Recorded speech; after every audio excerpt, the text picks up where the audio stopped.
नमस्कार, SBT news में आपका स्वागत है। पेश है 14 मई मंगलवार सुबह 11:15 बजे राजस्थान की बड़ी खबरें। लोकसभा चुनाव के चौथे चरण में सोमवार को 10 राज्यों और केंद्र शासित प्रदेश की 96 संसदीय सीटों के प्रारंभिक आंकड़ों के अनुसार 63.18% मतदाताओं ने वोट डाले। चौथे चरण में आंध्र प्रदेश विधानसभा की सभी 175 सीटों और ओडिशा विधानसभा के पहले चरण के चुनाव में 28 सीटों पर मतदान कराया गया। कांग्रेस नेता राहुल गांधी तथा प्रियंका गांधी वाड्रा ने उत्साहित होकर चुनाव प्रचार में शामिल होने पर रायबरेली के लोगों का अभिनंदन किया। उन्होंने कहा कि उनके नेहरू गांधी परिवार का रायबरेली से 100 साल पुराना रिश्ता है। उन्होंने कहा कि रायबरेली और मेरे परिवार का बहुत पुराना रिश्ता है। हमारा ये रिश्ता 100 साल पुराना है। यहाँ पहले मेरे परदादा जवाहरलाल नेहरू जी आए थे। मैं ये कह सकता हूँ कि जवाहरलाल नेहरू जी को रायबरेली की जनता ने राजनीति सिखाई थी। उन्होंने कहा कि जवाहरलाल नेहरू प्रधानमंत्री बने तो उन्होंने देश की नींव रखी, यानी देश की राजनीति की नींव रायबरेली की जनता ने रखी। फिर इंदिरा गांधी जी और सोनिया गांधी जी यहाँ आई। उन्होंने यहाँ कई बड़े काम किए और अब मैं यहाँ आया हूँ। राजस्थान में भारतीय जनता पार्टी प्रदेश महामंत्री और विधायक जितेंद्र गोठवाल ने प्रदेश प्रवक्ता, पैनलिस्ट और मीडिया टीम के सदस्यों की बैठक ली। इस दौरान भाजपा प्रवक्ता और पैनलिस्ट से विभिन्न विषयों पर चर्चा करने के साथ सुझाव भी मांगे गए। वहीं भाजपा मीडिया टीम द्वारा लोकसभा चुनाव में किए गए कार्य की प्रशंसा और आगामी रणनीति को लेकर आवश्यक दिशा निर्देश दिए गए। पंजाब पुलिस के 12 जवानों के खिलाफ जोधपुर में एफआईआर दर्ज की गई है। आरोप है कि पंजाब पुलिस 22 साल के एक युवक को जोधपुर से उठाकर ले गई और 2 दिन बाद उसे अफीम तस्करी के मामले में गिरफ्तार कर लिया। पिता का आरोप है कि पुलिसकर्मियों ने 15 लाख रुपए मांगे थे। जब रुपए नहीं दिए तो बेटे को झूठा फंसा दिया। मामला 6 मार्च का है और युवक के पिता को 9 मार्च को लुधियाना पुलिस की ओर से जारी एक प्रेस नोट में अपने बेटे मनवीर के बारे में पता चला। Anti gangster task force Jaipur police मुख्यालय, दिल्ली क्राइम ब्रांच एवं हनुमानगढ़ जिले की डीएसटी ने संयुक्त कार्यवाही में दिल्ली के अलीपुर में 22 अप्रैल को हुए गोगी गिरोह के नरेंद्र मलिक हत्याकांड में शामिल बदमाश सागर उर्फ शंकर को मुठभेड़ के बाद दबोच लिया। दोनों तरफ से हुई फायरिंग में बदमाश सागर के पैर में गोली लगने से उसे हनुमानगढ़ अस्पताल में भर्ती कराया गया है। अतिरिक्त महानिदेशक पुलिस दिनेश एमएन ने बताया कि रविवार को दिल्ली पुलिस की क्राइम ब्रांच से हाल ही में दिल्ली के अलीपुर में गैंगवार में हत्या के वांछित अपराधी सागर उर्फ शंकर के हनुमानगढ़ जिले के संगरिया और टिब्बी थाना क्षेत्र में छिपे होने के पुलिस मुख्यालय को इनपुट प्राप्त हुए थे।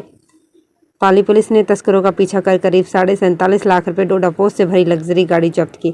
तस्कर रात के अंधेरे में बच निकले। वे गाड़ी छोड़कर फरार हो गए। उनकी पुलिस तलाश कर रही है।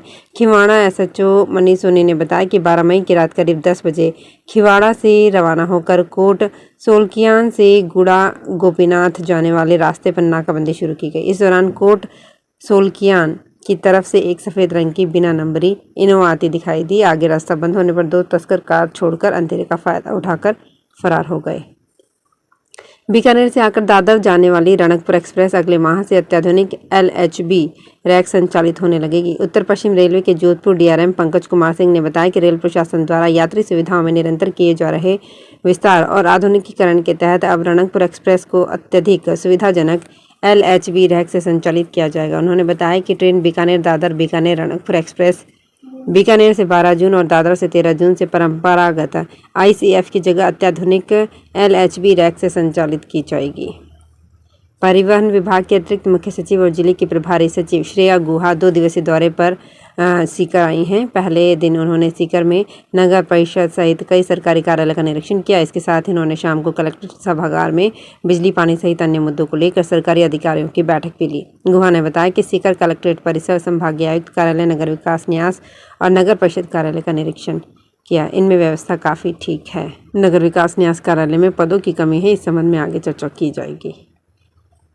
राजस्थान विधानसभा अध्यक्ष वासुदेव देवनानी 2 दिवसीय यात्रा पर मंगलवार को अयोध्या जाएंगे। देवनानी मंगलवार दोपहर में जयपुर से वायुयान द्वारा लखनऊ पहुंचेंगे, जहां से वे सड़क मार्ग से अयोध्या पहुंचेंगे। इसके बाद शाम को परिवारजन सहित सरयू नदी पर दीप प्रज्वलन कर आरती करेंगे। वो अयोध्या में बुधवार सुबह राम मंदिर, हनुमानगढ़ी और कनक महल के दर्शन और पूजा अर्चना कर देश व प्रदेश की खुशहाली की कामना करेंगे। राजस्थान में अजमेर के सकल जैन समाज ने सोमवार को यहां प्रदर्शन कर ऐतिहासिक 2.5 दिन के झोंपड़े की तारबंदी कराने, सभी वर्गों एवं धर्मों के लोगों की आवाजाही सुनिश्चित करने और सर्वे कराने की मांग को लेकर राष्ट्रपति के नाम एक ज्ञापन जिला प्रशासन को सौंपा। जैन समाज ने इस मांग को लेकर प्रदर्शन किया और जिला कलेक्टर भारती दीक्षित को ज्ञापन सौंपा। राजस्थान में अजमेर की रामगंज थाना पुलिस ने सब्जी मंडी पर खड़ी कार से 4,70,000 रुपये एवं सामान चुराने के मामले में 3 आरोपियों को गिरफ्तार किया है। थाना प्रभारी रविंद्र खिंची ने बताया कि सब्जी का व्यापारी रात 3 बजे कार से मंडी पहुंचा और वहां का काम निपटाकर शहर की आगरा गेट सब्जी मंडी आ गया। उसने कार में अपना बैग चेक किया तो वो नदारद था, साथ ही अन्य सामान भी गायब था। राजस्थान के रोडवेज डिपो में अब जल्द ही कार्मिकों की उपस्थिति दर्ज करने के काम में आने वाले रजिस्टर रद्दी हो जाएंगे, क्योंकि अब रजिस्टर में हाजिरी भरने की प्रणाली सभी डिपो में बंद हो जाएगी। कार्मिकों की हाजिरी मोबाइल ऐप के जरिए भरी जाएगी। साथ ही राजस्थान राज्य पथ परिवहन निगम के कार्मिकों की हाजिरी रजिस्टर के स्थान पर मोबाइल ऐप से दर्ज की जाएगी। गर्मी की छुट्टियों में अतिरिक्त यात्री भार को देखते हुए रेलवे ने साबरमती हरिद्वार रूट पर साबरमती हरिद्वार साबरमती स्पेशल ट्रेन का संचालन किया है। ये ट्रेन 14 मई से शुरू होने जा रही है। उत्तर पश्चिम रेलवे के मुख्य जनसंपर्क अधिकारी कैप्टन शशि किरण के अनुसार साबरमती हरिद्वार स्पेशल ट्रेन 14, 17, 20 व 23 मई को साबरमती से शाम 6:45 पर रवाना होकर अगले दिन 7 बजे हरिद्वार पहुंचेगी। इसी तरह हरिद्वार साबरमती स्पेशल ट्रेन 15, 18, 21 व 24 मई को हरिद्वार से रात 9:45 पर रवाना होकर अगले दिन 10:30 बजे साबरमती पहुंचेगी। बीसलपुर बांध और उसके कैचमेंट एरिया से बजरी, मिट्टी, मलबा इत्यादि निकालने के लिए ईआरसीपी ने जो कॉन्ट्रैक्ट दिया था उस पर पॉल्यूशन कंट्रोल बोर्ड ने एनओसी जारी करने से मना कर दिया है। गाद निकालने वाली कंपनी ने करीब 1 से 2 लाख टन बजरी का खनन करके बांध के पास स्टॉक कर रखा है, जिसके लिए कंपनी ने पॉल्यूशन कंट्रोल बोर्ड से एनओसी आवेदन किया था। सूत्रों के मुताबिक राज्य सरकार के निर्देश पर गहलोत सरकार के समय बीसलपुर बांध से गाद निकालने और उसकी पानी स्टोरेज की क्षमता को बढ़ाने के लिए ईआरसीपी ने टेंडर किया था। विवेकानंद ग्लोबल विश्वविद्यालय और सीटीपीएल के संयुक्त तत्वाधान में आरआईसी जयपुर में मेगा जॉब फेयर का आयोजन किया गया। फेयर में राष्ट्रीय व अंतर्राष्ट्रीय स्तर की नामचीन कंपनियों के स्टॉल पर प्लेसमेंट के लिए खासा उत्साह देखा गया। फेयर में राष्ट्रीय व अंतर्राष्ट्रीय स्तर की 100 से अधिक कंपनियों ने हिस्सा लिया।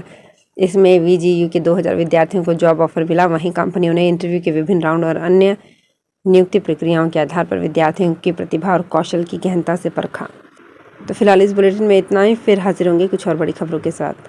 अगर आप भी अपने आसपास की छोटी बड़ी और महत्वपूर्ण खबरों से अपडेट रहना चाहते हैं तो सब्सक्राइब कीजिए हमारे चैनल एसपीटी न्यूज को और प्रेस कीजिए बेल आइकन पर।